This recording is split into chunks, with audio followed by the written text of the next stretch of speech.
반갑습니다. 대창서의 법지입니다. 대창은 대원사의 대와 창문의 창의 약칭이고 대창서의 서는 일반 스토리의 서입니다. 오늘은 대원사 대창서 스토리로 절대자는 있는가, 절대자는 있는가에 관하여 한 말씀 공유해 볼까 합니다. 먼저 개념부터 살펴보면은 절대자라 그러면 절대의 능력을 가진 능력자죠. 절대라 그러면 전지전능이죠. 전지전능, 모든 것을 다 알고 전지, 전능, 다 능히 할 수 있는 능력을 절대라고 그러죠. 다 알고 다 할 수 있다, 이렇게 말하고 있죠. 그럼 절대자라고 그러면 이제 절대의 능력을 가진 절대의 능력자죠.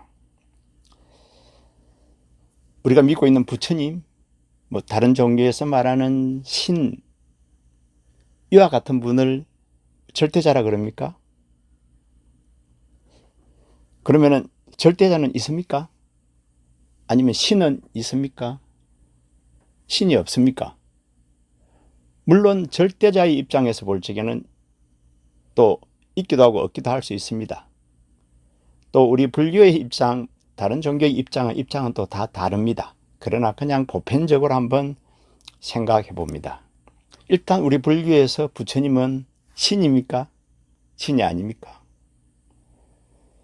저는 부처님은 신을 깨달은 분, 신을 아는 분, 신을 깨달아 부처님을 깨달아 부처님이 되시고 신을 깨달아서 신이 되신 분, 신의 섭리를 알아 신이 되신 분, 그래서 신이 되신 분, 부처님이 되신 분을 석가모니 부처님이라 그러죠.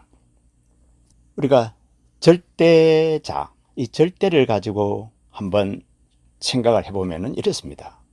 저 생각으로는 우리 불교에서는 법을 또 절대라고 합니다. 법, 부처님이 가르친 법이죠. 이 법을 다르마라 그러죠. 우리 부처님께서는 법을 믿으라 그랬죠. 법을 따르라 그랬죠. 왜냐하면 이 법이 절대이기 때문에 그랬죠. 그래서 법을 다르마라 그러죠. 이 다르마는 이제 필연적 반응입니다. 필연적 반응은 어떤 겁니까? 사과나무에서 사과가 떨어지면 땅으로 떨어지죠. 이 필연적 반응이죠. 일종의 좀 확장시켜보면 인과응보 같은 것이죠. 그 다음에 또 법은 무생물이라 그러죠. 무생물이라고 하는 것은 의지적 작용이 없다는 겁니다. 즉 법은 마음대로 안 되는 거죠. 내 마음대로 되는 것이 아니죠. 법은 무생물로서, 무정물로서 흐르고 있는 자연의 이치의 법이라는 거죠. 그래서 내 마음대로 되는 것이 아니죠. 그래서 우주의 섭리 같은 거, 자연의 섭리 같은 것이죠. 그 다음에 법이라 그러면 이제 우리 불교에서는 절대로서 성스러운 부처님의 가르침을 이야기합니다. 이게 법이 절대이고 법이 절대자라고 볼 수 있다는 거죠. 우리 불교에서는 말입니다. 물론 제 생각이 좀 들어 있습니다. 저의 관점이 들어 있는 거죠. 그럼 서양 철학 중세에서는 유일신을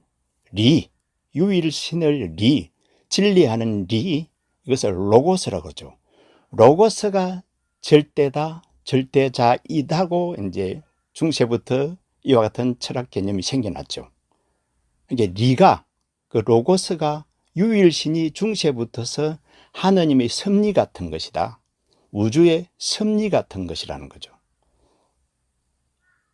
그 무생물의 불교의 법하고 좀 상통하는 부분이 있죠.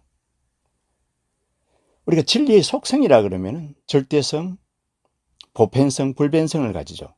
절대성은 절대로서의 절대가 있고 상대로서의 절대가 있습니다. 어쨌든 절대이죠. 절대로 가야 되는 거죠. 그렇지만 절대만이 절대고 상대만이 상대라고도 이제 이야기하는 분들도 많이 있습니다.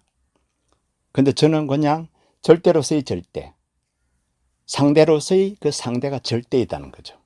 이렇게 이제 두 가지 개념을 우리가 한번 생각해 볼 필요는 있습니다. 그럼 보편성이라 그러면은 누구에게나 어디에나 다 통하는 것이죠. 예를 들어서 물이라 그러면은 누구에나 어디에나 다 통하는 거죠.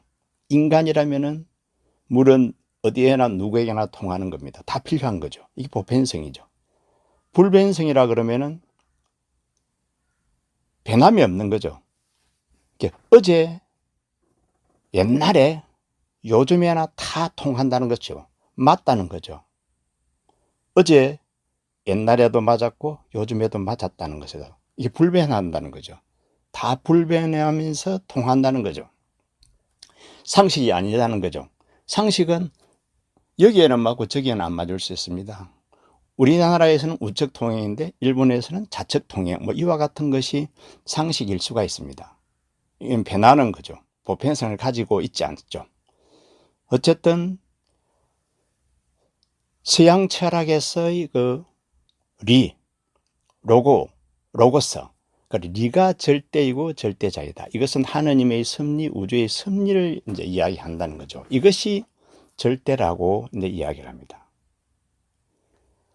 또 이제 우리가 우주심이다. 우주를 연구하시는 분들, 우주심, 물리학자들, 이와 같은 분들은 또 우주심이라고도 많이 이야기하죠. 그 우주심은 딴 것이 아니라 사과나무에 사과가 열리는 것. 고양이가 새끼를 놓으면 예쁜 고양이를 놓고, 이웃집 순이가 새끼를 놓으면 예쁜 아기를 놓는 거죠. 이것이 이제 우주심이라는 거죠. 또 디펙 초프라는 이 근대의 인물은 우주의식이라고도 했죠. 이미 갖추어진 모든 것들이 그 어떤 것들을 통해서, 그 어떤 물질을 통해서 그 물질에 맞게 재현다고 일어난다는 거죠. 이게 모든 것은 갖추어져 있다는 거죠. 갖추어진 것이 고양이는 고양이에 맞게 재현되고, 이웃집 순이는 이웃집 순이에 맞게 재현되고, 사과나무는 사과나무에 맞게 재현된다는 거죠. 모든 것이 이제 갖추어져 있다. 이것이 이제 절대다. 이렇게 이제 말하고 있는 거죠.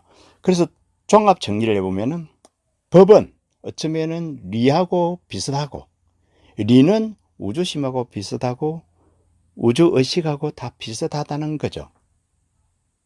이렇게 본다 하면은 절대자의 개념을 우리가 한번 생각을, 정리를 내 나름대로 해보고 이 정리를 여러분에게 한번 말씀을 드려보는 겁니다.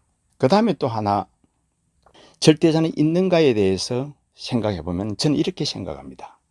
옛날에 저는 젊은 날에 재활원에서 4박 5일을, 그 재활원은 몸이 좀 불편한 아이들이죠. 태어날 적부터 불편한 아이들입니다.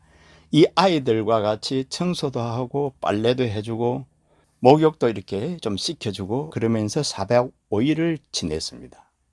거기에서 저는 이런 생각을 했습니다. 과연 절대자가 있는가? 신이 있는가? 부처님이 있는가? 만약에 신이 있다면은, 부처님이 있다면은 저 아이들을 태어나면서부터 몸이 온전하지 않게 태어나게 할까? 그런 생각을 문득 해봤습니다. 저 아이들의 고통을 절대자가 모른단 말인가? 왜냐하면 절대자는 전지전능하니까 말입니다. 그러면은 전지전능을 가지고 있으면서 저 아이들을 몸이 불편하게 태어나게 했다면은, 이것은 절대자의 피조물이라 본다면은, 절대에 의해서 태어났다고 본다면은 저 아이들을 어떻게 말해야 되는가? 그냥 피조물을 보면서 보고 즐기는 것인가? 마음이 무척 한번 괴로웠던 적이 있습니다. 그래서 저는 절대자는 있는가? 나는 정말 절대자가 있다, 절대자가 필요하다라고 느끼면서 오늘 공감하는 내용을 한번 정리해 본 겁니다. 다시 한번 종합으로 정리해 보면은 불교에서의 법, 다른 종교 사상에서의 리는 이 노장 사상도 리를 이야기합니다. 그 다음에 우주학자, 물리학자들의 우주심, 그 밖에 우주의식, 이와 같은 것들을 같이 한번 공유하면서 절대자는 있는가에 관하여 한번 생각을 해봤습니다. 오늘 소설과 같이 절대자는 있는가 같이 한 인연으로 살아서 건강하고 수명장원하시고 복록구조 가시길 불천에 다시 한번 축원 올립니다. 성불하십시오.